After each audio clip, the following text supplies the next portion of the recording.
Seigneur, ta parole est grande, elle demeure à jamais. Ta parole est infaillible, rien ne peut la supprimer. Bienvenue, chers spectateurs, bienvenue à tous à un nouvel épisode de notre programme d'études quotidien Toute la Bible, dans lequel nous étudierons tous les livres de la Bible, de la Genèse à l'Apocalypse. Nous sommes arrivés dans notre étude au livre de Néhémie, l'un des livres historiques de l'Ancien Testament. Nous sommes au chapitre 2. Dans le dernier épisode, nous avons étudié l'attitude de Néhémie quand il a reçu les nouvelles du peuple d'Israël, le peuple qui est retourné de l'exil à Jérusalem, et il était au comble de la détresse et de la honte. Et la muraille de la ville était détruite et les portes étaient brûlées.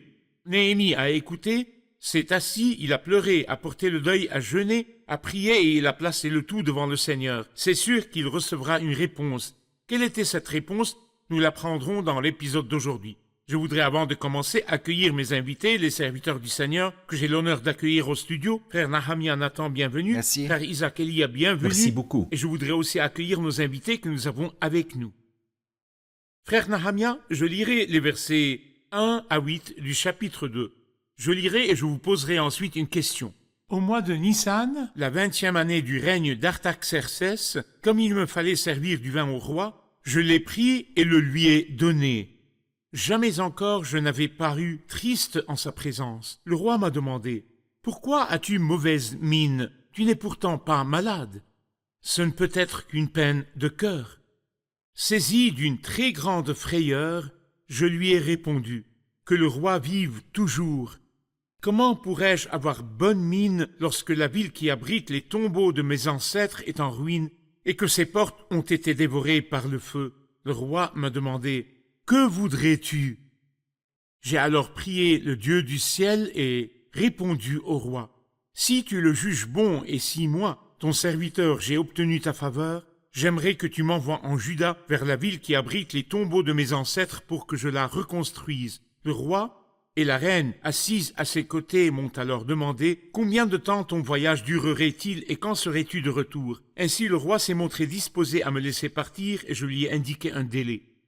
Puis j'ai dit au roi « Si tu le juges bon, qu'on me donne des lettres donnant instruction au gouverneur de la région, située à l'ouest de l'Euphrate, de me faciliter le passage jusqu'à mon arrivée en Juda. Qu'on me donne aussi une lettre destinée à Asaph, le responsable des forêts royales, afin qu'il me fournisse le bois de charpente nécessaire pour les portes de la forteresse adjacente au temple, pour la muraille de la ville et pour la maison que j'occuperai. Le roi m'a accordé tout cela car la bonne main de mon Dieu reposait sur moi. Frère Nahamia, au verset 1, on parle du roi Artaxerxès.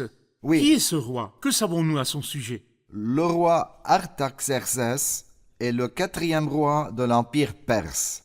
Nous avons appris que le premier empereur de l'Empire perse était Cyrus, qui est mentionné dans les prophéties, et le Seigneur a poussé son cœur à déclarer dans son royaume le retour des fils de ceux qui ont été exilés, les exilés de Juda qui étaient encore à Babylone.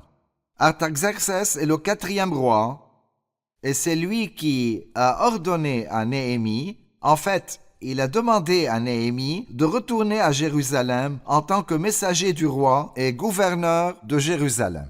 Et nous avons peut-être déjà dit cela, mais cette date est extrêmement importante. L'ordre a été donné pour rebâtir Jérusalem et sa muraille. C'est le mois de Nissan, lors de la 20e année du roi Artaxerxès.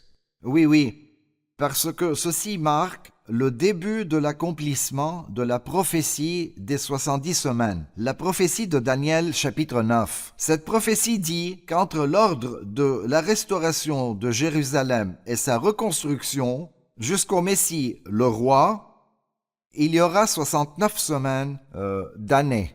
Donc, si nous comptons les années, nous obtenons 483 ans. Et après ces 69 semaines, le Messie sera exclu, mais pas pour eux.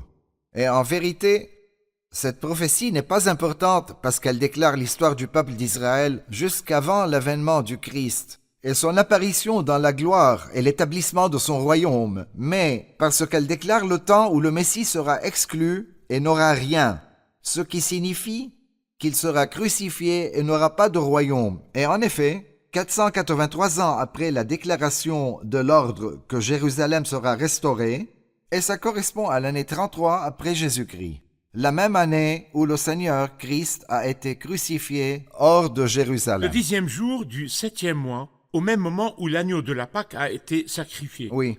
Ainsi, nous sommes arrivés aux 69 semaines, les 483 années. Et la dernière semaine sera accomplie après l'enlèvement de l'Église, où nous vivrons les événements de la grande tribulation, le début du commencement des douleurs et la grande tribulation. Frère Isaac, est-ce qu'il y a vraiment une prière éclair? Quelle est la prière éclair lorsque le roi a demandé à Néhémie « Pourquoi as-tu mauvaise mine ?» Et le roi a appris ces circonstances, le roi lui a demandé « Que voudrais-tu » Néhémie a dit dans le verset 4 « Le roi m'a demandé « Que voudrais-tu » J'ai alors prié le Dieu du ciel et répondu au roi. Il a prié alors qu'il était devant le roi, et sa prière a été exaucée. Le Seigneur lui a donné les paroles qu'il a dites au roi. Parlez-nous de ce type de prière spontanée. En vérité, la raison de cette prière télégraphique ou cette prière courte que Néhémie a priée dans son cœur provient un peu d'une sorte de peur. La Bible le dit. En tant que responsable des boissons du roi, Néhémie s'assure de tout ce qui est offert au roi, et c'est probable qu'il en boive. Lorsqu'un homme est dans cette position, lorsqu'il tient entre ses mains la vie du roi, et lorsqu'il est triste inhabituellement, c'est bien que les croyants soient souriants, et que ceci soit leur habitude. Mais pour Néhémie, dans sa position, s'il est triste, c'est inquiétant, parce qu'il se peut qu'il y ait un poison dans la boisson du roi.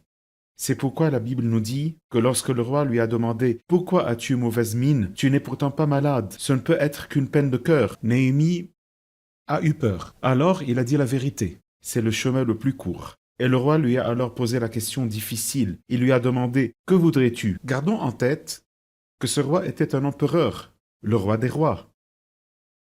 Et il demande à un simple employé « Que voudrais-tu » En vérité, frère Ayad, je reviens toujours à la question suivante.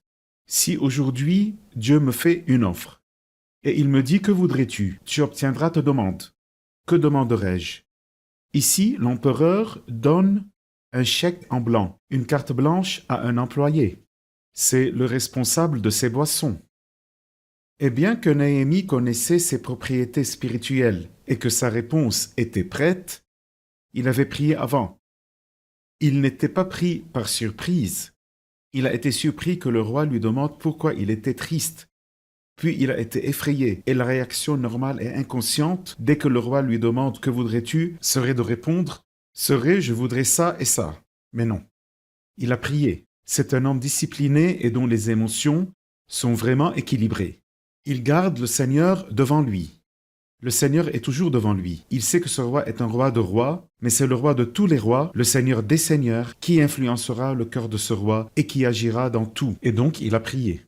Et après avoir prié très rapidement, nous ne savons pas le contenu de cette prière, mais c'est probable qu'il a demandé la grâce, les bonnes paroles. C'est donc comme un télégraphe. Une prière simple. Et ceci nous encourage. Nous pouvons rencontrer des problèmes, ou même des opportunités.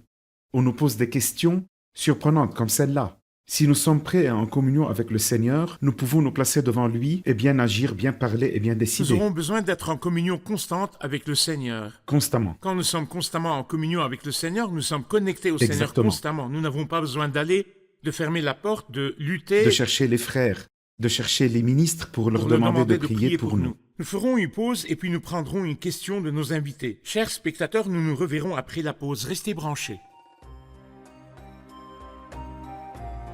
Voici un résumé de l'histoire du livre de Néhémie. En 446 avant Jésus-Christ, Néhémie a appris les problèmes et il a prié. En l'an 445 avant Jésus-Christ, Néhémie a été envoyé à Jérusalem. En l'an 445 avant Jésus-Christ, Néhémie a fini la reconstruction des murailles de Jérusalem. Et pendant la même année, on a célébré la fête des trompettes et on a célébré la fête des tabernacles. Pendant la même année, la dédicace de la muraille a eu lieu.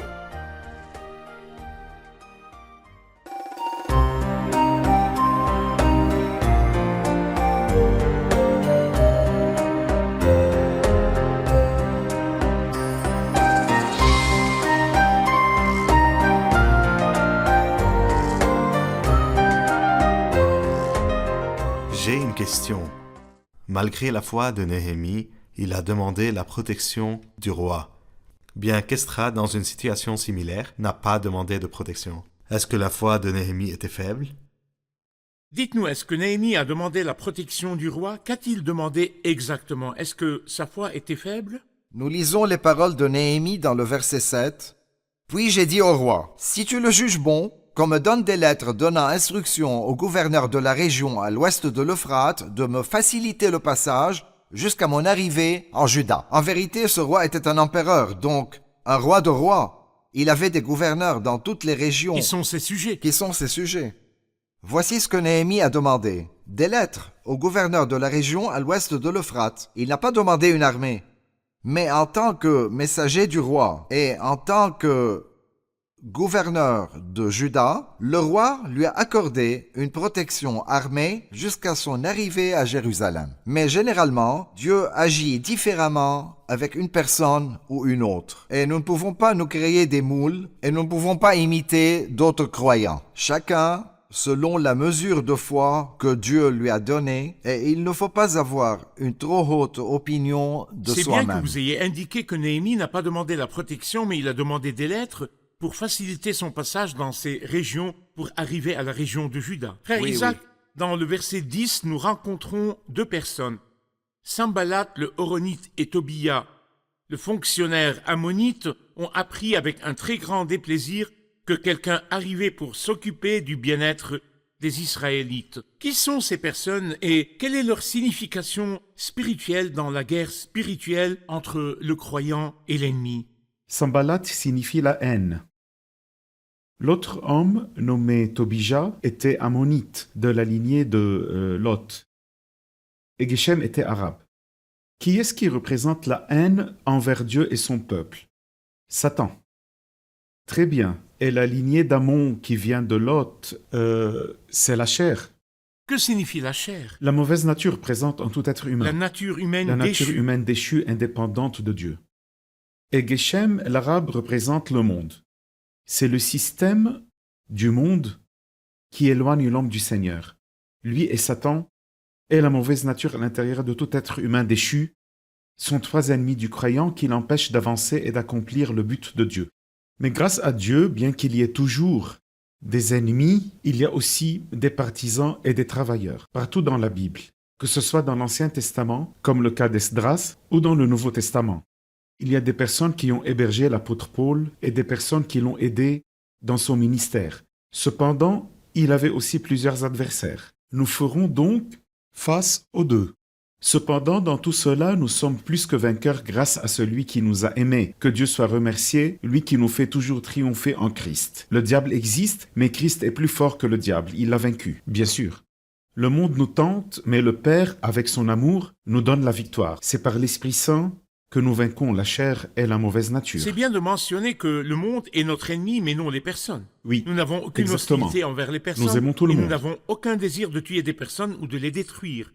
Mais nous faisons le bien Envers tous. Mais notre ennemi est le système du monde qui éloigne l'homme de Dieu. Oui. Très bien.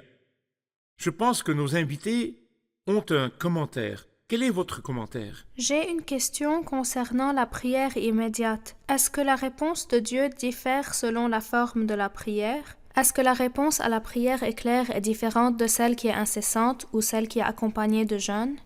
De quoi la réponse de Dieu dépend-elle? Prier sans cesse? Prier rapidement? De quoi exactement, frère Nahamia? Oui, nous pouvons dire que la prière éclair de Néhémie, comme vous l'appelez, est en fait basée sur tout ce qui a été dit dans le chapitre 1. Je me suis assis, j'ai pleuré, j'étais en deuil pendant des jours, j'ai jeûné et j'ai prié. Ce n'était pas la première fois qu'il ouvrait son cœur devant Dieu. Et nous avons vu que sa prière dans le premier chapitre était basée sur la parole de Dieu.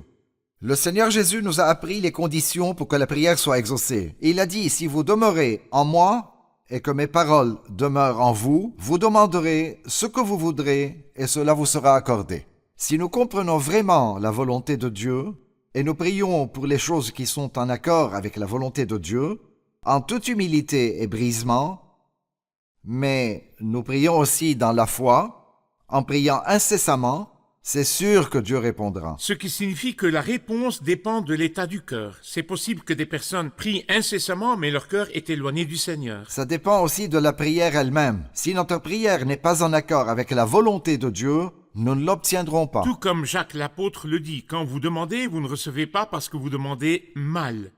Mal. Frère Nahamia, à partir du verset 11 et jusqu'à la fin du chapitre, Néhémie commence sa tournée exploratrice nocturne. Il dit je me suis levé pendant la nuit accompagné de quelques hommes, sans avoir encore dévoilé à personne ce que mon Dieu m'avait mis à cœur de faire pour Jérusalem. Il est allé explorer pour étudier l'état de la muraille et des portes de Jérusalem. Il est sorti par la porte de la vallée et il est entré par la porte de la vallée. Le mot alors se répète beaucoup aussi. Que voyez-vous dans cette histoire? La première chose qu'il a faite est qu'il est allé à Jérusalem, où il est resté pendant 3 jours. Et nous ne savons pas ce qu'il a fait pendant ces 3 jours, mais je suis sûr qu'il était dans la présence de Dieu. Il présentait la situation au Seigneur pour recevoir une confirmation. Bien que ce soit clair que la main de Dieu était avec lui dans tout ce qu'il faisait, il voulait avoir une confirmation finale. Puis il s'est levé pour aller évaluer la situation et étudier le niveau de destruction de la muraille et le niveau de destruction des portes brûlées. Néhémie n'a pas attendu qu'on lui explique la situation, mais il s'est levé. Il est sorti par la porte de la vallée. Et la porte de la vallée est toujours un symbole de l'humilité, d'un état d'humilité et d'écrasement. Il voulait que Dieu lui donne une vision divine. Et il n'a rien dit à personne au début. Il est sorti avec quelques hommes sans avoir dévoilé à quiconque ce que Dieu lui a mis sur le cœur. Et nous nous disons pourquoi il n'a rien dit à personne au début. Peut-être qu'il ne voulait pas que les nouvelles arrivent. Nous avons déjà appris qu'il y avait des ennemis qui n'ont vraiment pas apprécié qu'un homme soit arrivé pour s'occuper du bien-être des Israélites, et donc il ne voulait pas que ses ennemis apprennent ce qu'il est venu faire et ce que Dieu lui a mis sur le cœur.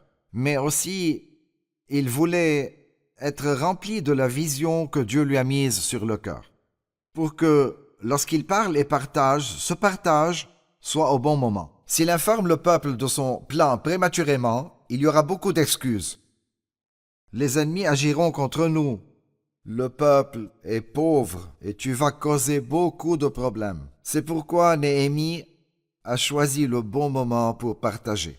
Parfait. Quel est votre commentaire sur le fait que Néhémie ne s'est pas contenté d'écouter? Il a reçu des nouvelles, il a entendu, mais il est allé pour voir lui-même et prendre des décisions après. Donc c'est dangereux pour nous de prendre des décisions basées sur ce que nous entendons. Oui, bien sûr. Ce que nous entendons n'est jamais la vérité complète. Si nous voulons bien analyser la situation, il faut voir de nos propres yeux. Très bien. Nous ferons une pause et puis nous répondrons à une question de nos invités. Nous nous reverrons après la pause. Restez branchés.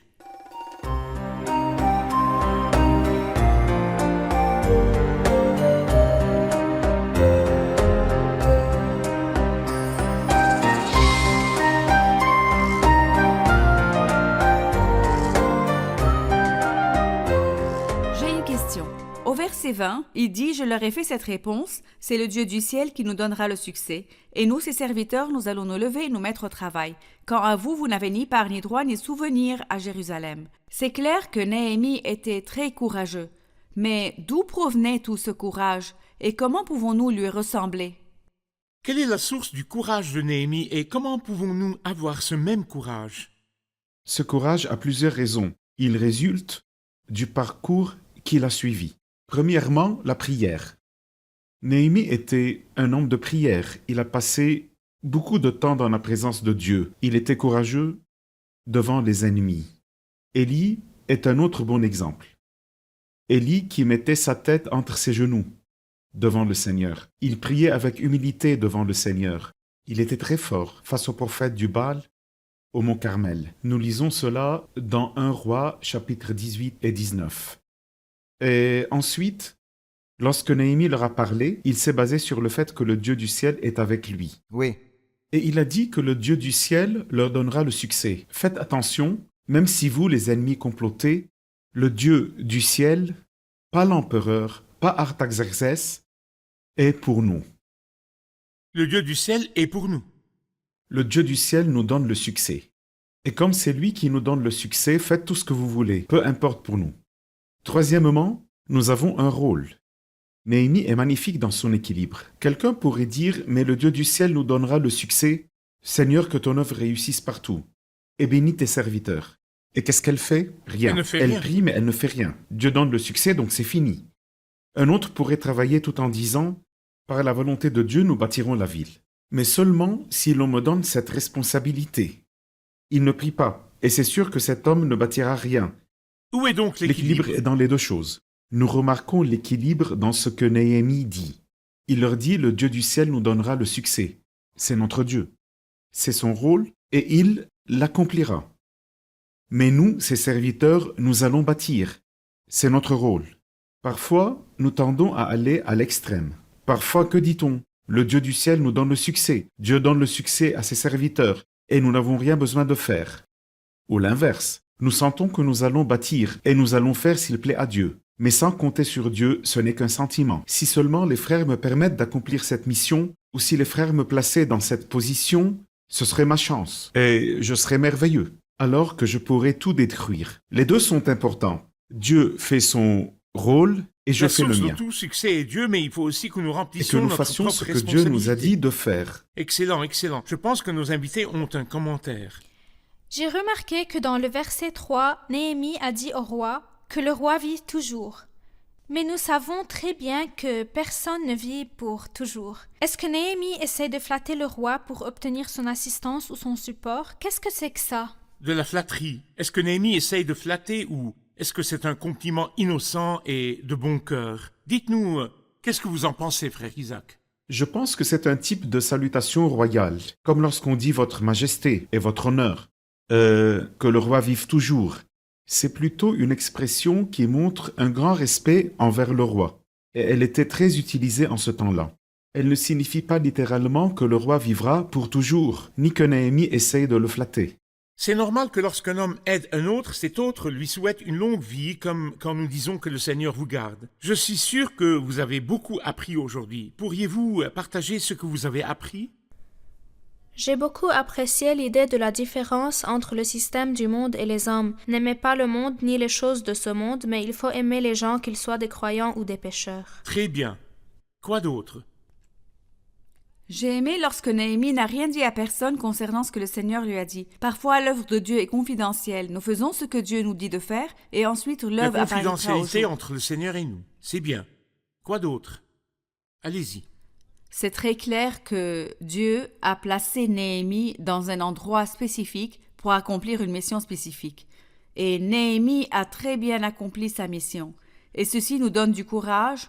Lorsque Dieu nous place dans un endroit ou dans un travail donné, même dans une rue ou une ville, il y a quelque Très chose bien. qu'il veut qu'on fasse. Et nous prions pour qu'il nous révèle sa voie, pour que Très nous bien. fassions notre mission dans la vie. Une dernière idée. J'ai beaucoup aimé l'idée que nous jouons notre rôle et c'est Dieu qui nous donne le succès. Nous avons donc nos responsabilités, mais nous demandons à Dieu de nous donner le succès. Nermine, avez-vous une dernière idée à partager? J'ai beaucoup aimé le fait que Dieu a utilisé le roi lui-même pour accomplir son but. Dieu utilise tout. Comme nous l'avons déjà dit, tout contribue au bien de ceux qui aiment Dieu.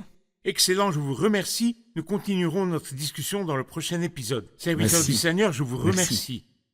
Chers spectateurs, je vous rappelle la dernière phrase dite dans ce chapitre. C'est le Dieu du ciel qui nous donnera le succès. Et nous, ses serviteurs, nous allons nous lever et nous mettre au travail. Ce verset n'est pas souvent utilisé par les étudiants dans les écoles, ni écrit sur leur cahier pour que le Seigneur leur donne le succès. Ce n'est pas une bonne interprétation des versets bibliques. Mais si vous êtes un ministre dans votre église, si vous êtes un père de famille, si vous avez reçu une mission du Seigneur, sachez que la source de tout succès est le Seigneur, le Dieu du ciel, il nous donne le succès. Mais nous avons aussi un rôle à jouer. Si vous appartenez à une église, ne vous en séparez pas. Préoccupez-vous des malheurs des gens et des malheurs des croyants et commencez à bâtir. Et nous, ses serviteurs, nous allons nous lever et nous mettre au travail. Sachez que le Seigneur est Dieu du ciel. Il est la source de tout succès. Vous réussirez si vous êtes devant Dieu avec un cœur pur. Je vous revois dans le prochain épisode. Que le Seigneur soit avec vous.